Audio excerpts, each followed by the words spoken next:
এবার মাদ্রাসার ছাত্রদের সাথে সময় কাটালেন ছোট পর্দার জনপ্রিয় অভিনেতা মুশফিক ফারহান। ফারহান তাদের সাথে কি করলেন সবটাই জানাচ্ছি। তার আগে আপনি যদি আমার চ্যানেলে নতুন হয়ে থাকেন তাহলে চ্যানেলটি সাবস্ক্রাইব করে পাশেই থাকুন। ধন্যবাদ। বাংলা নাটকের সবচেয়ে জনপ্রিয় অভিনেতা মুশফিক ফারহান, যার নাটক আসা মানেই কোটি কোটি ভিউজ। আমরা সকলে পর্দার ফারহানকে চিনি, কিন্তু বাস্তব জীবনে ফারহান কেমন মানুষ? আসলে বাস্তব জীবনে ফারহান একজন সাদা মনের মানুষ। তিনি একজন সাধারণ মানুষের কাছে গেলে ভুলেই যায় সে একজন সেলিব্রিটি। এর কারণ হচ্ছে সম্প্রতি সময়ে ফারহান একটি মাদ্রাসায় যায়।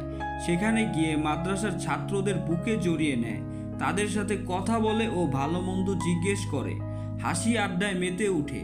এতে করেই বোঝা যায় ফারহান কেমন মানুষ। সো ভিউয়ার্স, ফারহানের এমন আচরণে আপনাদের কি মতামত কমেন্ট করে জানাতে ভুলবেন না। ধন্যবাদ।